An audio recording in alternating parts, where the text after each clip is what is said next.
Hey everybody, sorry I'm running a 1 minute late. Today we're here for another Freight Broker Bootcamp Live. I had a few technical issues, so I'm hoping that you can bear with me, but I think we're good to go.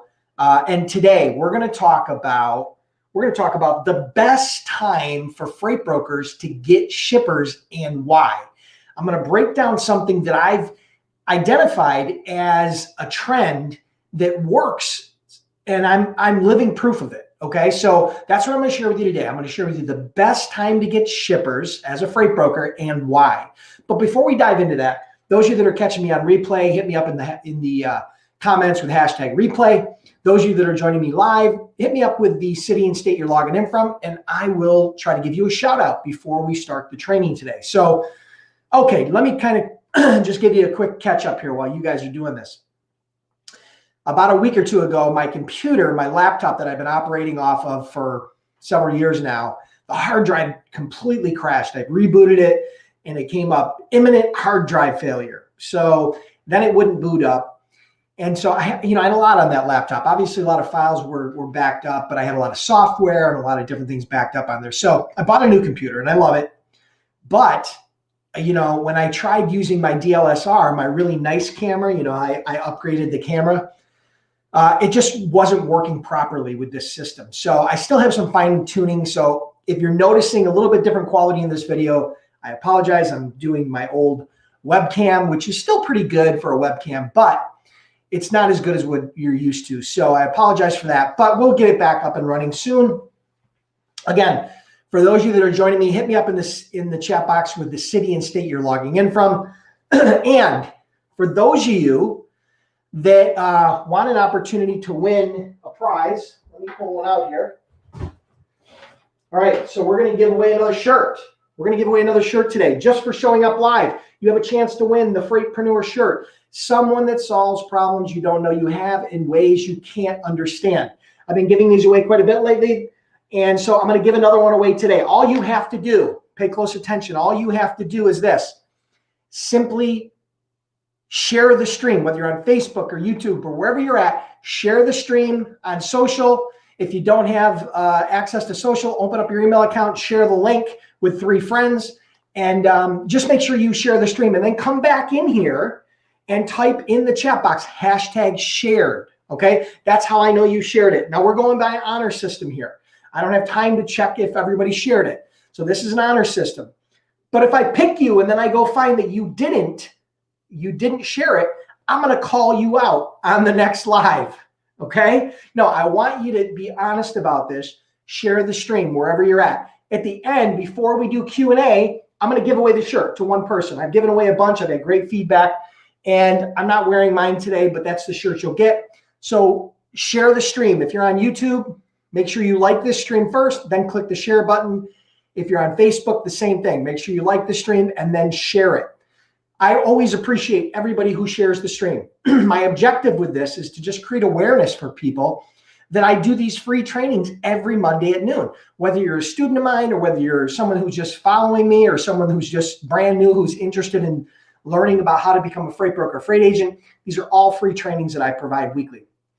My free trainings, I'm just going to be very honest with you, my free trainings are probably worth 10 times more than most of the paid programs out there, where you could pay literally thousands of dollars to learn to become a freight broker. My free trainings are significantly better than most of those, in my opinion, and I get a lot of great feedback from people on that as well today. So today, for those of you that are joining me live, we are going to talk about what is the best time for freight brokers to get shippers and why. All right, so we're going to talk a little bit about that today.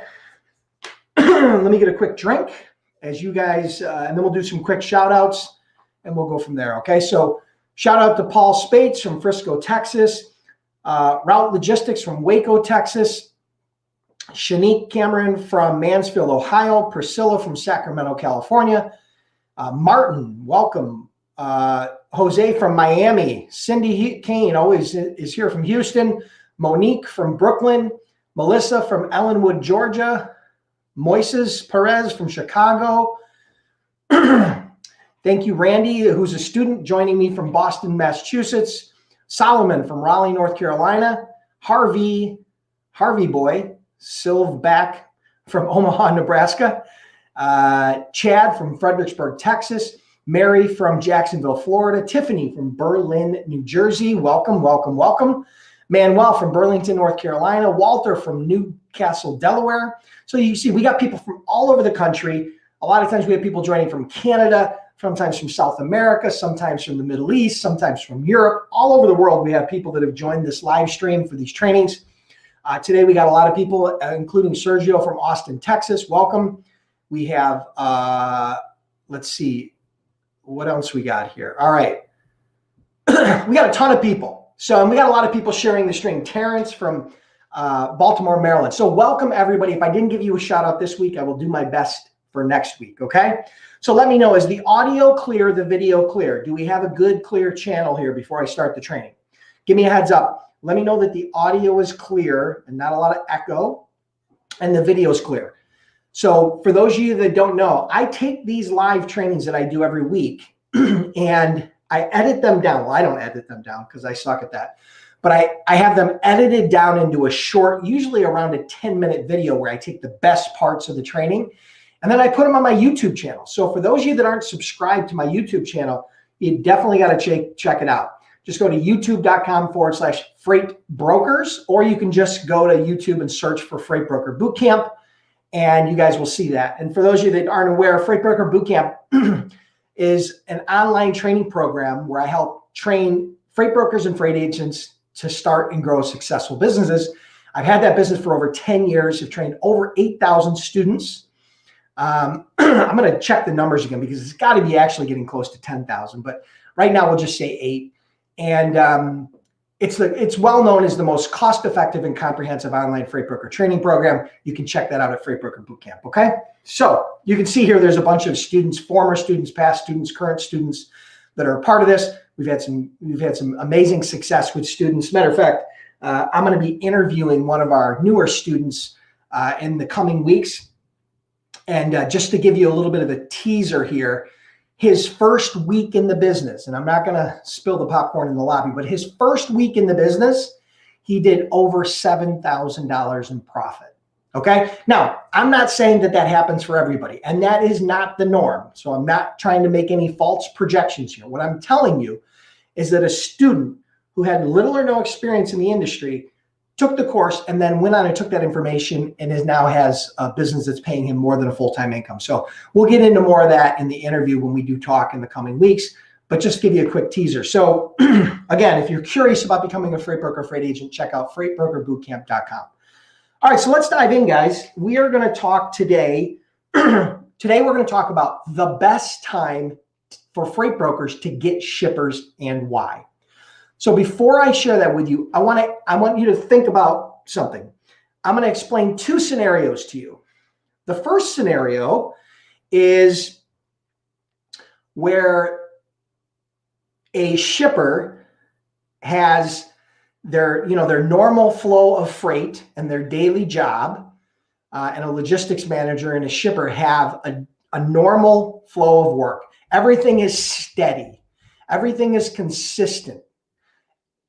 And so it's very easy for them to predict and to manage their freight, okay?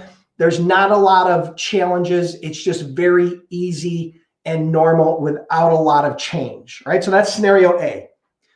Scenario B is, for example, logistics managers or shippers when they're dealing with rising fuel costs or a driver shortage, or maybe significant weather issues. Whenever there's some sort of a disruption, whenever there's some sort of interference, whenever there's some sort of significant change in the market, okay? So we got scenario 1 where there's little or no change and it's very steady and consistent. And we got scenario B, right, A and B, where there's a lot of change and a lot of challenges and a lot of issues.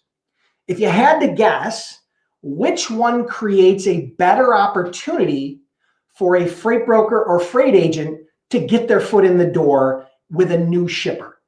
All right, so I don't have time for everybody to vote, but if you guess scenario B, right, scenario B, I should say, where there are a lot of challenges and changes and issues and turbulence, right? We'll call it turbulence. That is the best time to get a new shipper. Right? I remember when we first started, when I first started back in 2003, 2004, one of the things that happened pretty rapidly that first year was fuel prices started to go up rapidly.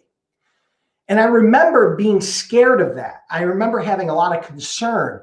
I remember thinking about that and wondering how that was going to impact our business because it was a potential threat, right? Because I wasn't used to the industry. I was brand new to the industry back then. But what I found out is that that type of change in turbulence, right, causes a lot of issues. So let me give you an example, right? Whenever you have increased fuel prices, what happens is it causes increased freight spend for shippers. And whenever that freight spend goes up dramatically, especially if it goes up quickly over a short period of time, that causes shippers to be open to looking for new opportunities. Because if fuel goes up and their freight rates go up, that is an issue for their business, right? That's something that the CFO and the controller and the CEO and upper management are going to come down to the logistics and shipping department and say, hey, what's going on? Why are we seeing such an increase in cost? That, and because we haven't built that cost into our business model, right? And so ultimately, that type of change can cause a significant disruption, and that disruption can create opportunities. All right.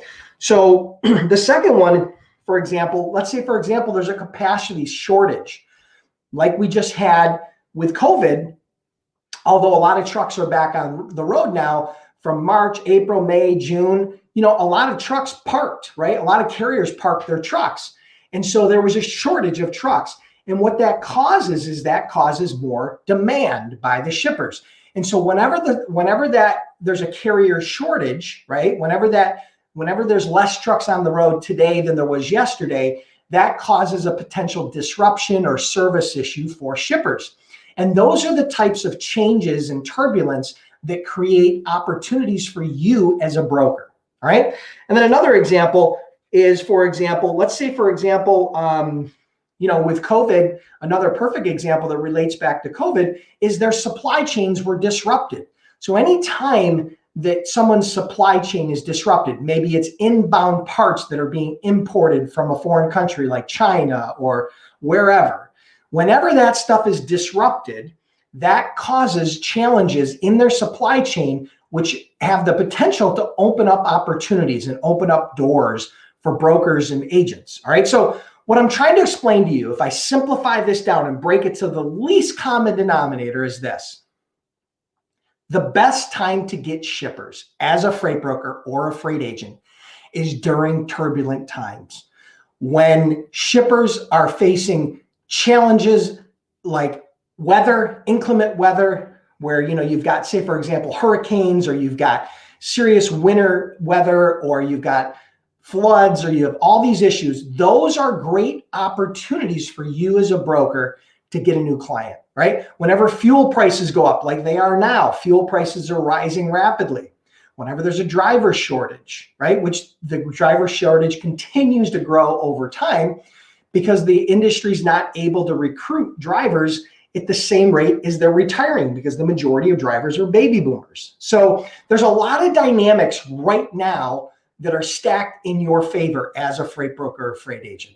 But I wanted you to understand that, because a lot of times people come to me and say, yeah, Dennis, but if there's a shortage of trucks, then how am I going to make money?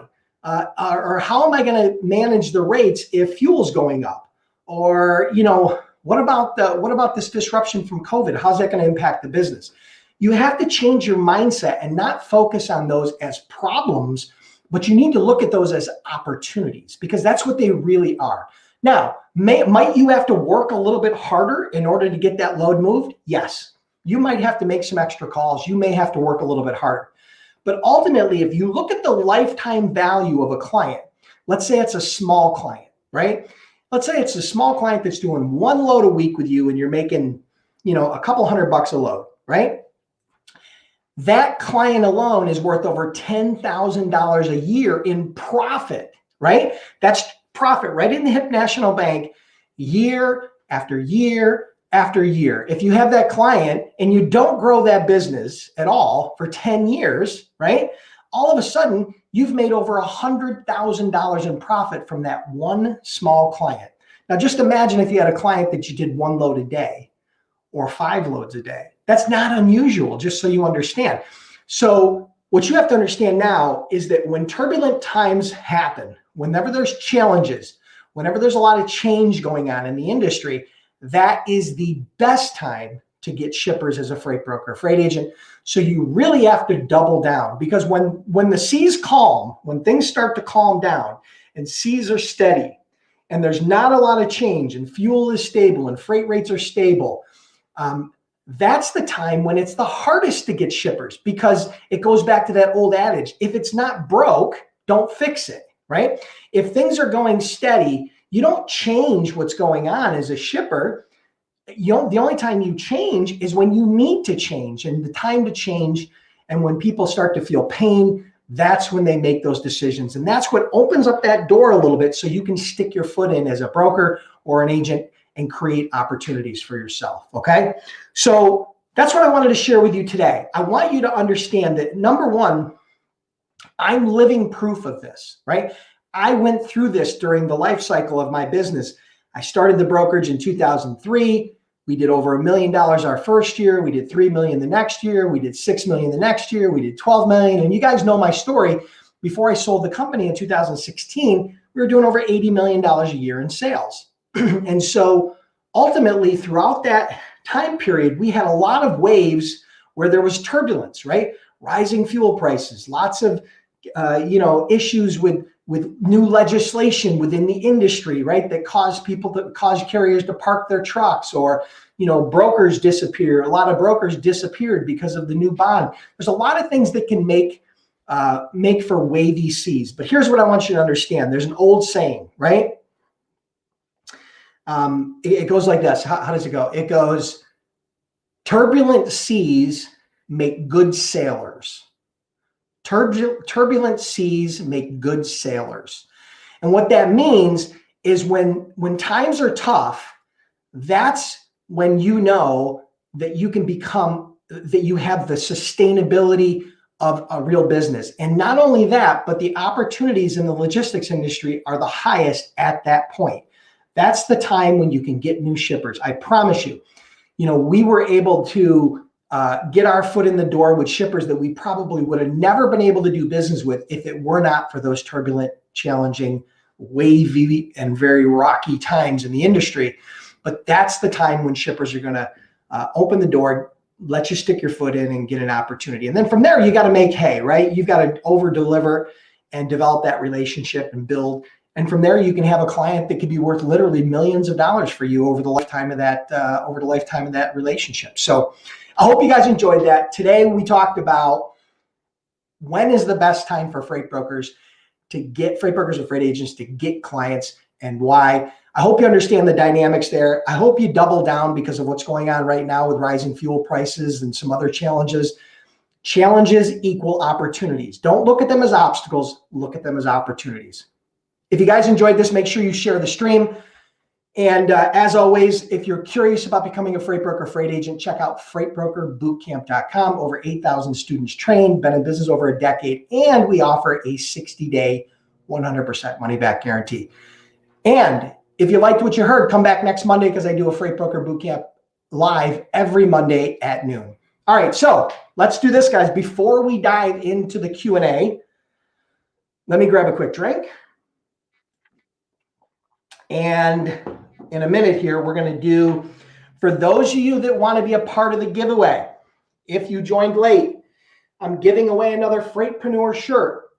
Someone who solves problems you don't know you have in ways you can't understand. I'm going to give this away right now. In the next minute, I'm going to give this away. All you have to do to qualify to be in this giveaway is to share the stream. If you're on YouTube, share the stream with your friends on social. If you're on Facebook, share the stream with your friends on Facebook or Instagram or wherever you have a following.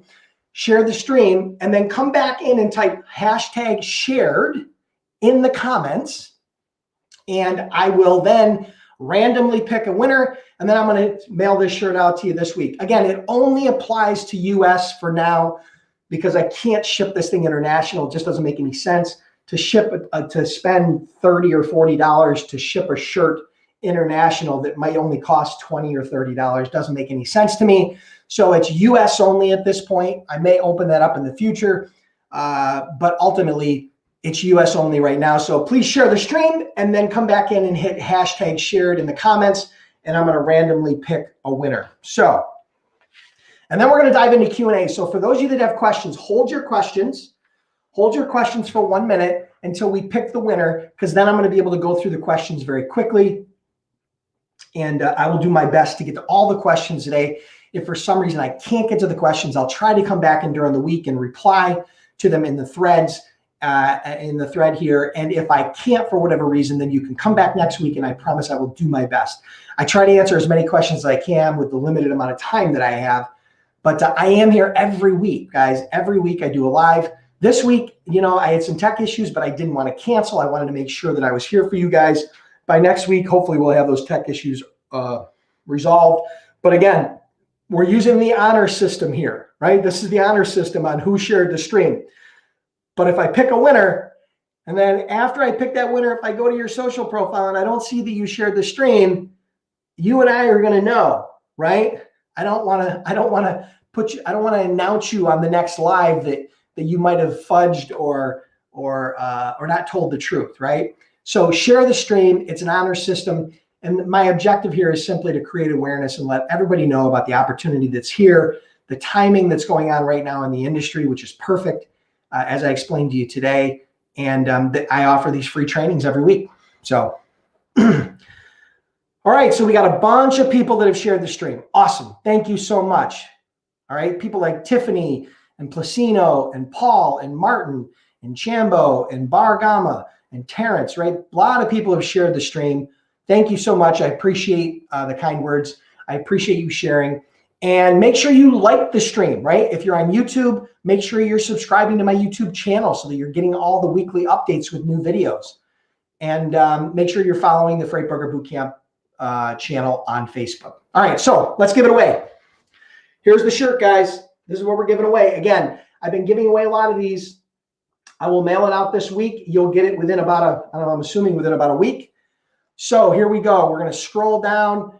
I am going to close my eyes and I'm going to scroll through the feed, and randomly wherever my mouse lands, that is the winner. The winner is Placino from YouTube. He shared it YouTube. Placino 83. Okay, so Placino 83. Here's what you have to do. You are the winner of the shirt. Right? For those of you that want to have questions, stick around to the end because I am going to do live Q&A, but you are the winner of the shirt. Here's what I need you to do. Go to my Facebook page at Freight Broker Bootcamp. Make sure you're following me on Facebook. And then secondly, message me with your full name, your address, and the size that you wear, okay? If you do that today, then I will make sure that we get that shirt out to you. If I don't hear from you, then I can't give it to you, right? So you got to go to the Freight Broker Bootcamp page on Facebook, and then you can give me your full name. Let me know that you won the contest. Let me know what your username is, and then your address and your size, and I will make sure I get that out to you right away, okay? So I hope you guys enjoyed the training. I hope you guys are enjoying the giveaways. I've gotten a lot of great feedback from people, so I will continue to do that. I will try to mix it up and maybe give away a few other things in the future. But for now, why don't we jump into some Q&A? You guys come up with some questions and I will do my best to answer those questions. So fire away with the Q&A and we'll dive in, okay? This is actually one of my favorite parts of the entire weekly lives. I love doing Q&A. I love to hear from you guys. I love to hear your questions. Everybody comes up with great questions. And just so you guys know, a lot of these questions that I get are topics that I use for trainings, but I also have an entire playlist on YouTube. If you go to my YouTube channel, I have an entire playlist of questions that I've answered on these lives for people just like you. And I don't know how many there are, but there's got to be 30 or 40 or more, maybe even 50 different questions that people have asked me that I've answered on these lives, and I've uploaded them to my YouTube channel. So it's a playlist of all these questions you can go through, and you can get those answers without even being live, right? Without even being on here. And a lot of times you're able to find your question or answer your question through the questions of others that I've already asked and answered before. So here we go. Oh, James, I appreciate it. I don't have them for sale. My wife said the same thing. I should be selling merch. I'll be extremely honest with you, man. For me to, go through the hassle of selling a shirt for 20 or 30 bucks, I just have so many other things on my plate, particularly as it relates to always upgrading and improving the Freight Broker Bootcamp online training and everything I do there. I'm also considering seriously launching a podcast for Freight Broker Bootcamp, which would be an audio version, which I haven't done yet, which I'd really like to do. So unfortunately, I don't see us selling merch right now, but I will continue to give these away. All right, so here's a question from Erica Anthony. I heard you say before that you can get started with just a pen and paper for your first 15 loads. How do you recommend doing that? Well, Erica, when you heard me say that, what we were referring to is we were talking about you not having to spend a lot of money on technology, okay? So if you're going to become a freight broker, you're going to have to get your freight broker authority, which means you're going to have to get your freight broker bond. You're going to have to go through some steps, okay? But from there, you don't need to invest heavily into software if you want to get started. You can literally, because day one that you open your business, you don't have any loads, you don't have any shippers, and you probably don't have a lot of carriers. So it's not going to be a lot to manage. So the reality is you could probably get your first few loads moved and covered without a whole lot of software. The one piece of software I would suggest that you get would be a load board, either TruckStop or the DAT or maybe even both. Because that's probably how, as a new broker, you're going to source most of your drivers and carriers. Okay, so that's what I was referring to. You don't need some really difficult to understand or expensive transportation management software in order to start moving your first few loads. And let's face it, you might have some cash flow issues. A lot of people are tight on money.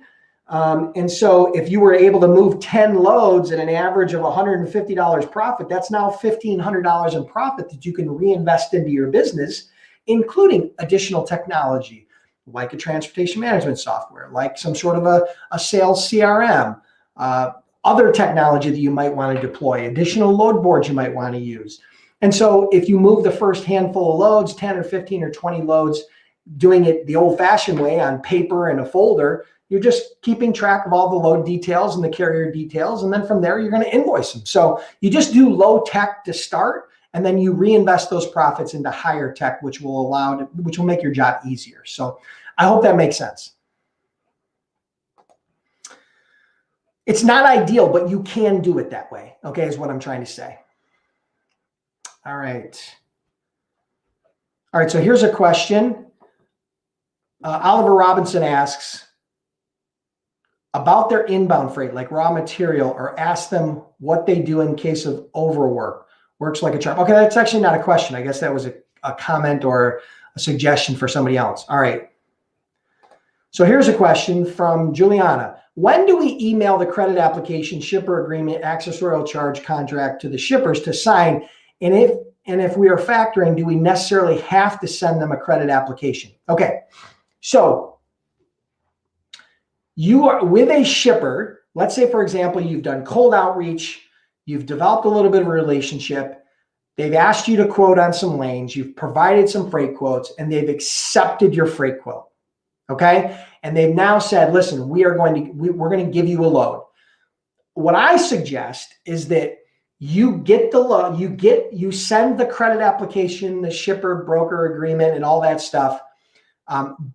Either at the point that they tender the first load to you, and you got to make sure you have at least a couple days lead time. You can't tender a load today and expect to have all that processed.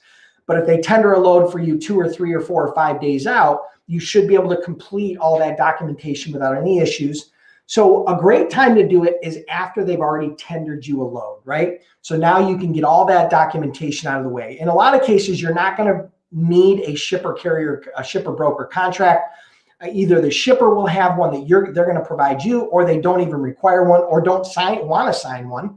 in which case I tell you still continue to move forward. Just make sure that on the credit app, you acknowledge and put your credit terms on there so they understand that they are accepting responsibility for the credit and for the services that you provide. And so you can do it after they've accepted your quote, but before you get a load, or once they've tendered you a load, as long as you have a long enough lead time. So that's the direct answer to your question. But typically you're not going to bother sending all that information until they've already accepted your quote, because ultimately they're not going to look at it anyway. They're not going to read your contract. They're not going to necessarily look at your everything, before they've already, know that they want to do business with you, right? They've already developed enough relationship. They know your rates are in place. And then at that point, that's when they're going to be you'll be looking to dot the I's and cross the T's. So I hope that helps, Juliana.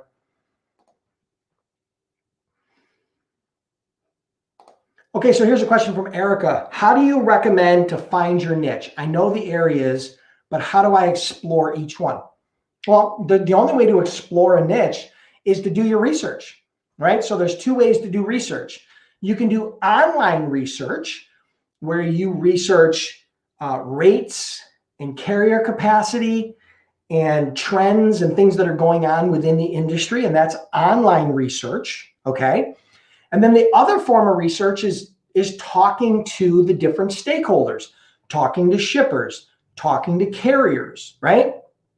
And so those are the two types of research. You have online research, and then you have actual hands-on conversations with whoever's involved in that target market, which involves two groups. One is shippers, one is carriers. So that's the best way to do it. There is no hack. There is no magic button that you can push to do all this research or identify your niche. And if you go through that discovery process online and you have strong indications that that is a niche you want to pursue, the next step is to do the offline research. But if the online research doesn't add up and it doesn't make sense for you, then there's no sense in doing the offline research. Now, let's say, for example, you get past the online research and you start doing some offline research and you start talking to carriers and talking to shippers. At that point, what you're trying to do is very quickly, within 50 or 100 phone calls, is to reaffirm that the information that you've already gotten online is consistent with the offline. And if it is, now you can dig into that niche. So that would be a very simplistic approach to it. Start with online research, then do offline research. And then from there, you're looking to validate what you've already discovered. If it doesn't validate, if the two things don't match, online and offline, then that may be a sign that you want to look at a different niche. But if things do line up, then you want to pursue that niche. And you're going to still have to do a lot of work to develop that niche, including better understanding of your shippers' wants, needs, and desires, the pain points and challenges they're going through, as well as identifying carriers that are willing to work with brokers, carriers that have the right rate base, carriers that are running the right lanes, and carriers that can provide the level of service that you require for your clients. So that's just a starting point, but I hope that helps, Erica. Awesome. Thank you, Erica. Awesome. Thank you for joining Freight Broker Bootcamp. Welcome. All right. It just scrolled. So I'm just looking for questions here. Just let me scroll down through, okay? Okay, is the freight broker market oversaturated or undersaturated? It's undersaturated, in my opinion. Here's why. There are less freight brokers today, licensed freight brokers today, than when I started in 2003. That's a fact. There are less licensed freight brokers today than there was in 2003. Now, there's always new people entering the industry, and there's always people that are leaving the industry. Some are unsuccessful. Some have sold their business. Some are ramping up. Some are ramping down. But ultimately, here's what you have to understand. The logistics and transportation industry, logistics as a whole, continues to grow year after year, decade after decade. Why? It has to do with one word: population. As the population of the world continues to grow, and we can't stop it, right? It's like a train out of control. The population continues to grow year after year, decade after decade. All of those new people that are born, right? And that all that population that continues to grow, they consume products, right? They consume food. They buy things from Amazon. They buy things from Walmart. They buy things from Home Depot. And so all those things that people are buying and consuming with a larger population is why logistics continues to grow. So population is the variable that is the job security for anybody in logistics, because as the population continues to grow, consumption will continue to grow. And as consumption grows, there's more and higher demand and ongoing demand for logistics and transportation services. So I hope that helps.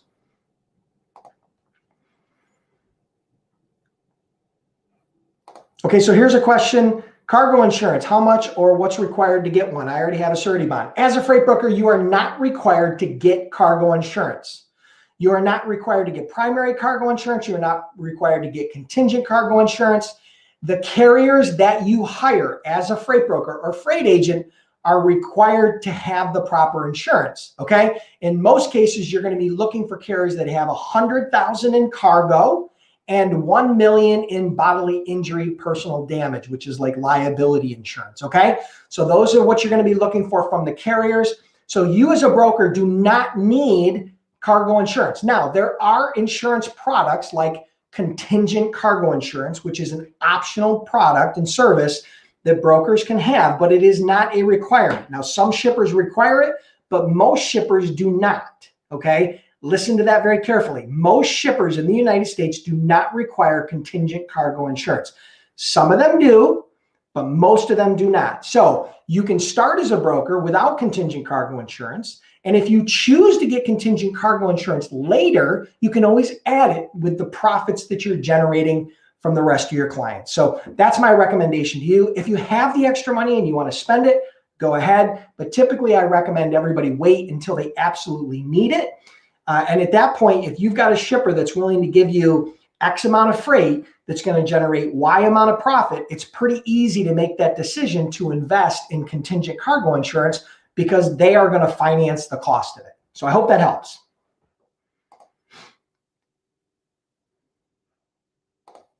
Okay, so Ernest says, are we in a good season to get new customers or first customers? Yeah, absolutely we are. No question we are. We're in a great season because fuel prices are rising, right? Think about what gas and fuel prices have done over the last several months since the election. And there's no end in sight. You know, they've shut down pipelines here in the United States. There was issues with the Suez Canal, you know, where a barge got caught in the Suez Canal.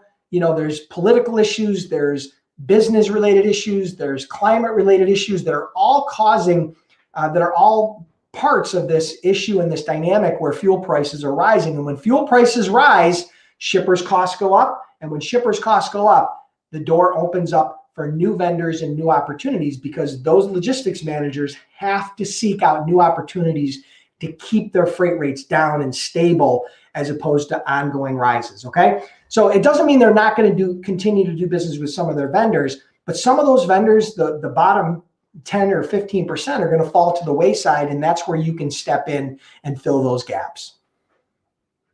So yes, it is good timing, very good timing, particularly considering what's about to happen here with consumption as we add more stimulus money and as the vaccines start to take effect here from COVID, where the economy is going to continue to open up over time. That's going to cause more purchasing and cause more consumption and more logistics and more demand, right? So I hope that makes sense.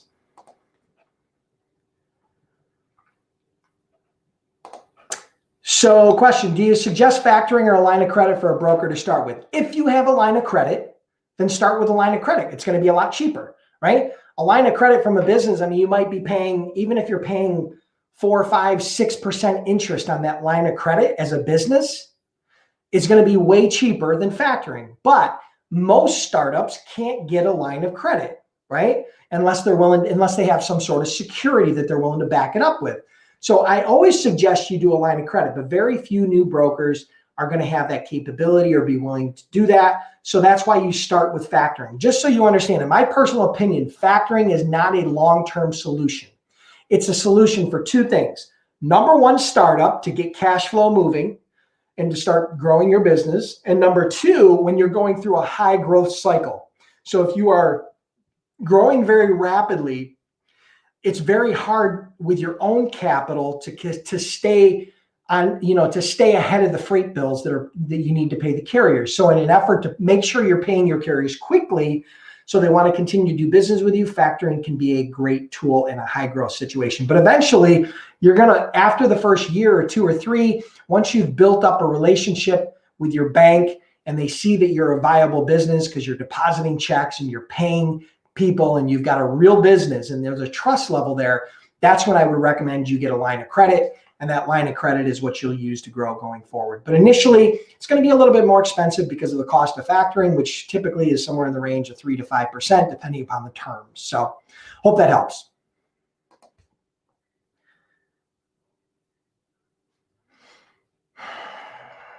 What LTL carriers would you recommend setting up with? I guess it depends on what you're determining as LTL. If it's kind of common carrier LTL, like 1 pallet, 2 pallet LTL, then you're probably just going to want to get set up with all the national and regional carriers, the UPSs and the different large national carriers, FedEx, and some of the regional carriers like maybe like New England Motor Freight, or some of the just the different regional larger carriers that do common carrier LTL, small LTL. If you're talking about larger LTL, like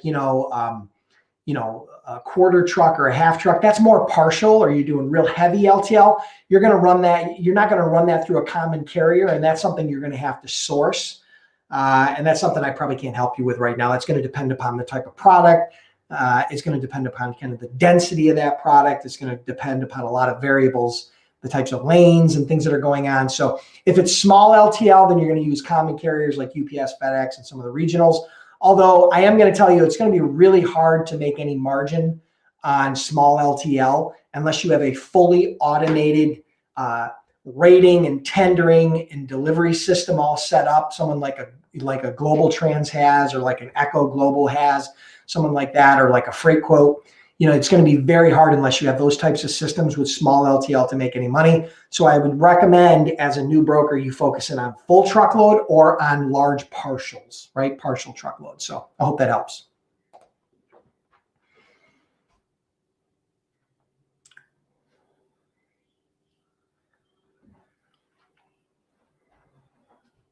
All right, guys, excuse me for 1 second. 1 second. I will be back in 1 minute. Hold tight. I'm going to continue to answer your questions. Hold tight.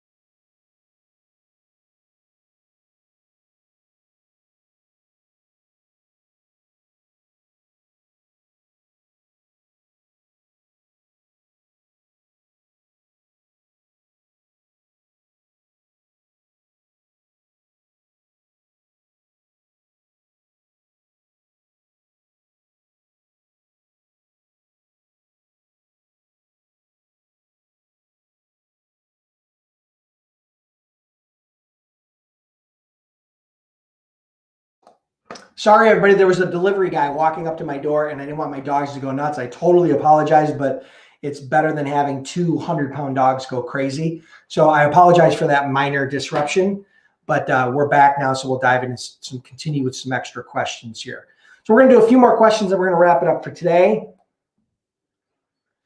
So here's a common question I get. Can my freight brokerage have the same name as my trucking company? I'll just have another DOT number under the same name. Okay, so you're going to want a different DOT and a different MC number. You probably won't be able to have the same corporation name, but you could have a DBA under that corporation that's very, very similar. Okay, so you could have a DBA like if your company is called ABC Trucking, then you could have ABC Trucking and Logistics, or ABC Logistics, right? So I don't know if the state that you live in you will not be able to have the exact same corporation name, but if you do a DBA, you probably will be able to have something very, very similar for your carrier side and your broker side. And typically you are going to want to divide those into two different entities. And the reason being is twofold. Number one, insurance purposes. And number two, if you choose to sell one or the other in the future, or sell or close down or change or whatever you want to do, you can easily do that if they're divided separately, especially from a financial perspective and from a liability perspective. But it's very difficult to untangle a carrier broker corporation when revenue lines are mixed and cost is mixed and profits and losses are mixed. So that would be my suggestion. I hope that helps.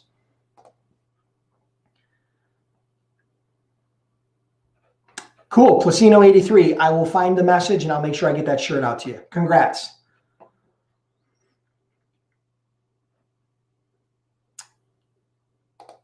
Carlos, asked and answered. There are no other insurance requirements for a freight broker or a freight agent.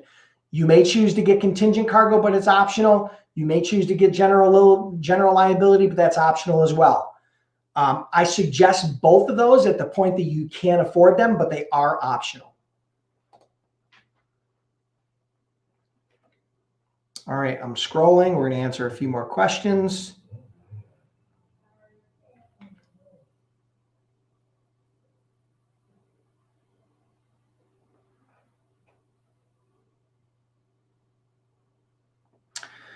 All right.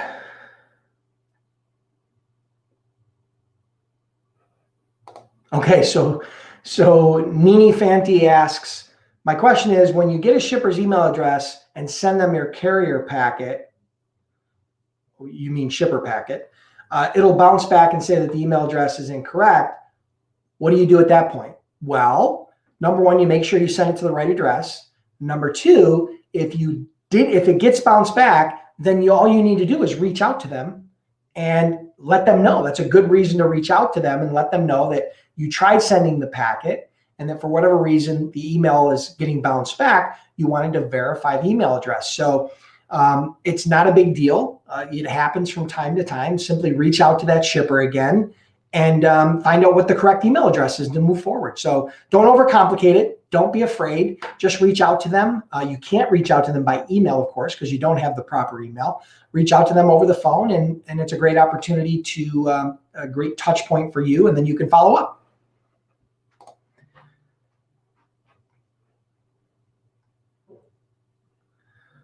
All right, so I'm scrolling.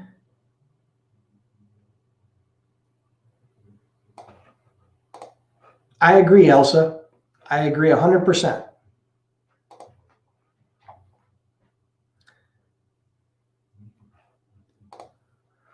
Erica, can you broker freight for the government contracts? I heard the government doesn't generally like to work with us. That is 100% wrong. That's 100% wrong. The government has worked with brokers for decades and continues to accept new brokers into the program. You just have to meet their requirements. So the government makes you as a broker or as a carrier jump through more hoops than a normal shipper. So there are additional requirements in order to become a shipper or a broker or a carrier for the government. And there are multiple programs where you can start shipping for the government.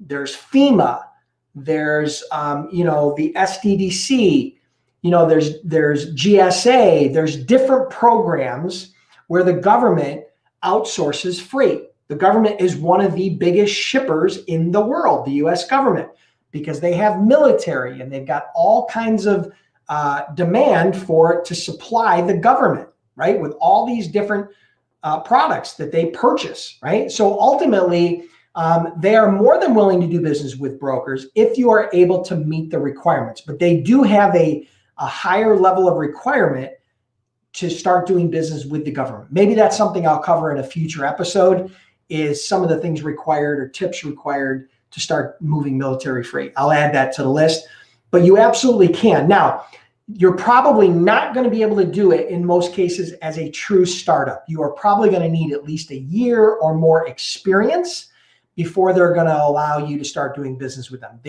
They are probably going to make it a little more challenging for startups, but if you get through that first phase of the business and you prove yourself as a viable business, then there's a high probability, as long as you can meet those basic requirements, that they're going to have that you will have the opportunity to compete for business. Okay? Good question.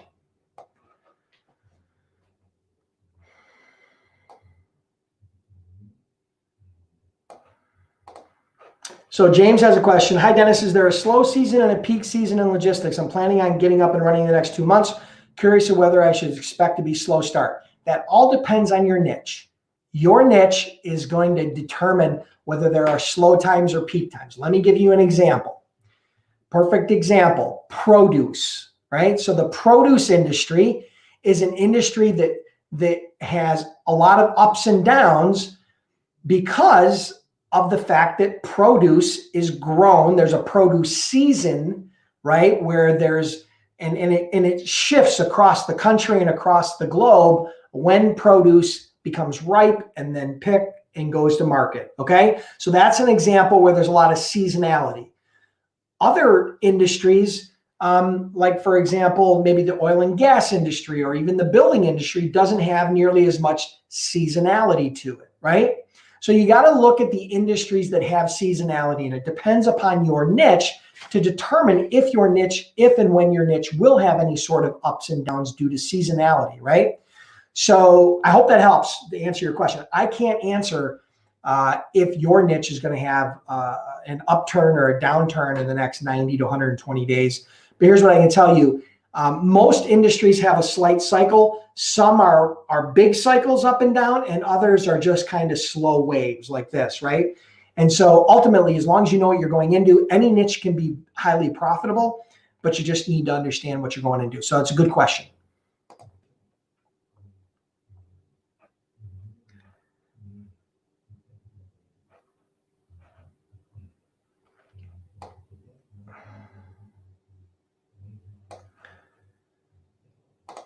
So Abel asks, following up in regards to the line of credit, what would be a good line of credit to start off with? That depends upon the individual company. If you're doing business with Pepsi, or you're doing business with Home Depot, or you're doing business with Monster Energy, or you're doing business with US Steel, starting out a credit line of $50,000 or $100,000 is not unrealistic. But if you're doing business with a local beverage company that's only been in business for a few years and is doing $5 or $10 million in sales, you may want to start that credit line a little bit lower, maybe in the range of $5,000 or $10,000, because there's a difference in the proof of their ability to pay their bills. And so that's going to reflect in their credit score. So you are going to use a service like Dun & Bradstreet. After you get the credit app, you're going to pull a credit report, a business credit report for them. It's going to give you some breakdowns of how they're paying their bills and what their credit rating is. If their credit rating is bad, I recommend you don't do business with them at all. If they've got average credit, then you're going to start out with a little bit smaller credit line. If they've got very good credit, then you can start with a higher credit line. That should give you a little bit of a framework. But I can't give you an exact answer. I would tell you not to give any credit to any shipper who's been in business for at least a year, preferably at least a couple of years. And don't get real aggressive with credit unless a business has been in business for at least 5 years, okay? Especially a manufacturing company. So that should give you a little bit of a framework.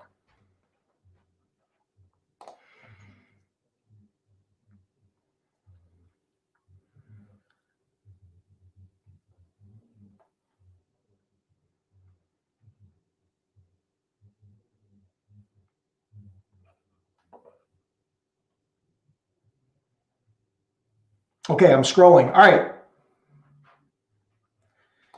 So here's a question. We're going to make this the last question. Melissa, would a program like MacroPoint be a good investment in the beginning?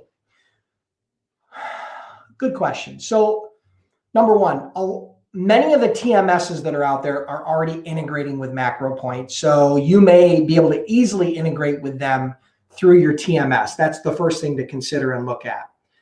Secondly, MacroPoint having that ability to track and trace freight at a very granular level is an advantage. Now, it's not as big of an advantage as it used to be, right? When I remember when MacroPoint first came out, that when I started my brokerage, that type of service didn't exist. Somewhere between 2004 and 2016, I don't know exactly what year it was. It was probably somewhere around maybe 2000. 10 or 12, somewhere in that range, if I'm guessing, when I think MacroPoint kind of surfaced. And but it does offer you some unique advantages, and it does offer your shippers a certain level of confidence, particularly if you can share that with them so that they can understand exactly where their freight is. So, in an effort to differentiate yourself, it can be valuable. If you can afford it, it's probably not a bad idea. It's not an absolute must. And just so everybody understands what MacroPoint is, it gives you the ability to track your truck dynamically. So, wherever the carrier is, you know exactly where they are based upon this MacroPoint software. So good question. I don't have a hard answer for you, but I walked you through kind of some of the things to consider. I don't think there is a right or wrong answer. But the more you can differentiate yourself, and the more you can overcome the fear of shippers doing business with a new broker, the easier it is for you to get new customers. So it might be worth investing in. Good question.